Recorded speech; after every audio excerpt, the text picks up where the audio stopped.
कर्म किए जो आज पूजने लायक बने। तो इन्होंने कब ऐसे कर्म किए जो पूजने लायक बने? तो यानी कहने यहाँ पर हम सब एकत्रित हुए हैं। आज महानवमी बोलते हैं और नवमी को सब बहुत अच्छे से दुर्गा मैया की पूजा करते हैं, आराधना करते हैं। जैसे कि आप दीपावली पर महालक्ष्मी की पूजा करते हो, उनका आह्वान करते हो। क्या मांगते हो लक्ष्मी जी से? क्या मांगते हो लक्ष्मी जी? शायद लक्ष्मी जी भी बैठती हैं सामने आपके। क्या मांगते हो लक्ष्मी जी से?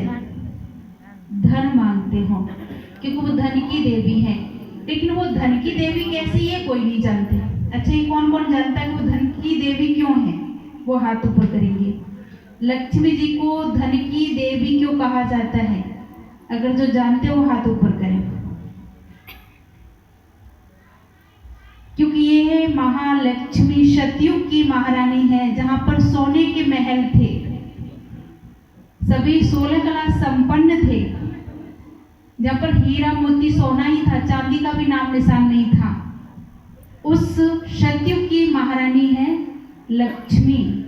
इसलिए आज कलयुग के अंत तक आज हम लक्ष्मी के पास जाते हैं तो धन ही मांगते हैं। और विद्या की देवी कौन है? सरस्वती।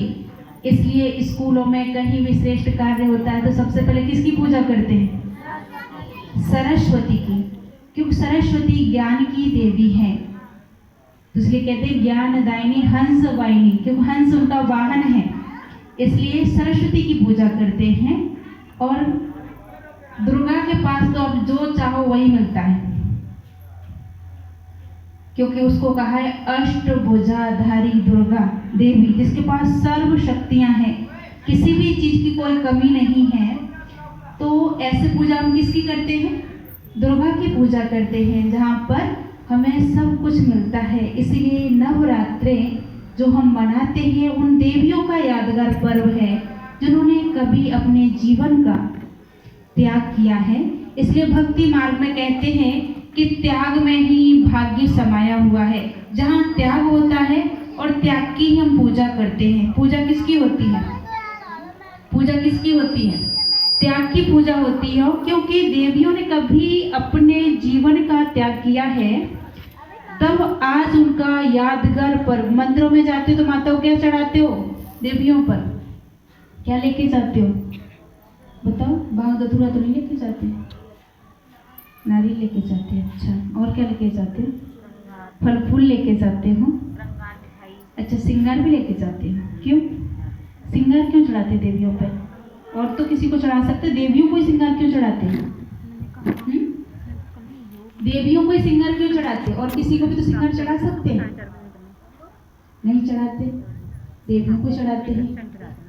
अब इससे सिद्ध क्या होता है कि जो हम देवियों को श्रृंगार चढ़ाते हैं, श्रृंगार चढ़ाना माना हम उनसे अपने पति की लंबी उम्र की कामना रखते हैं। अब कामना कौन रखेगा? जिसके पति मरने वाले हैं। और किससे रखेगा? जिसका पति मरने वाला ना हो। दुनिया में तो मेरा भी मरने वाला, तेरा ही, सबके मरने वाले हैं। तो देवियों ने परमपिता परमात्मा शिव बाबा को अपना पति रूप में स्वीकार किया, इसलिए उनका अमर स्वाग है। उनका पति कभी मरता ही नहीं है, अमर है, अजर है, अविनाशी है। लेकिन दुनिया में सबके पति मरने वाले होते हैं। इसीलिए आज भी जबकि दिखाया जाता है वैष्णो देवी, दुर्गा, सारी देवियां कन्याएं हैं, कुंवारी हैं, लेकिन फिर भी सभी देवियों को श्रृंगार में दिखाया जाता है। सबको श्रृंगार अर्पण किया जाता है, क्योंकि उनका अमर स्वाग है। जिसका स्वाग कभी मरे ना, इसलिए कन्याओं का अमर स्वाग होता है। इसलिए नवरात्रों में क्या जमाते हो आप? कन्याएं जमाते हो। इसलिए ये कन्या वो कन्याएं हैं जो परमपिता परमात्मा को अपना जीवन समर्पित करके, अपना पूरा जीवन अर्पण करके वो श्रेष्ठ देवी बनी है। इसलिए जैसे पार्वती कहती थी ना, त्रिलोक पूज्य बर पाऊंगी, तीनों लोकों में पूजी जाऊंगी। जब उनकी माँ कहती थी शिव के साथ शादी करी तो क्या मिलेगा? इसके खुद तो रहने के लिए घर नहीं, तुम्हें कहाँ रखेगा? तो पार्वती ने क्या कहा? माँ कहती थी मैं तेरे इतने बड़े घर में शादी करूंगी, राजा महाराजा होंगे, हजारों दास दासी तुम्हारे पीछे घूमेंगे। तो पार्वती क्या कहती थी, बस इसलिए शादी करूँ मैं शिव के साथ, कितने लोग पूज्य वर पाऊंगी, तीनों लोगों में पूजी जाऊंगी। और शिव को पाने के लिए दिखाया जाता है कि पार्वती ने क्या की थी, तपस्या की थी, तब शिव को पाया था। तो कहने का भावार्थ यहीं पर है कि ये वो कन्याएं हैं जो परमपिता परमात्मा शिव बाबा को पाने के लिए तपस्या भी करती हैं। और हम उनको अपना ये नहीं सोचती कि हम क्या खाएंगे, क्या पिएंगे, कहाँ रहेंगे, इसका कोई घर तो है नहीं, और पूरी दुनिया उसका घर है। तो बहनें जब जीवन समर्पित करती है तो ये भी नहीं देखती कि हम रहेंगे कहाँ।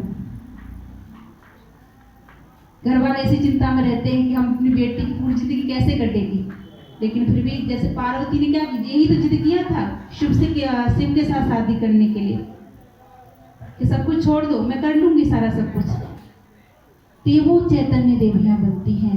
तो इसमें हमारी एक तो सेंटर की दीदी हैं जो आपको सरस्वती के रूप में बैठी हुई हैं, और ये जो लक्ष्मी के रूप में जो देवी जी बैठी हैं, ये रेगुलर क्लास करती हैं, बाबा की बच्ची हैं।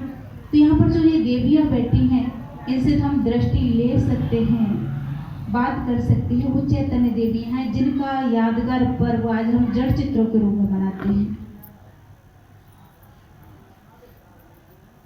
तो आगे मैं ज़्यादा समय नहीं लूँगी, क्योंकि आज हमारे बीच में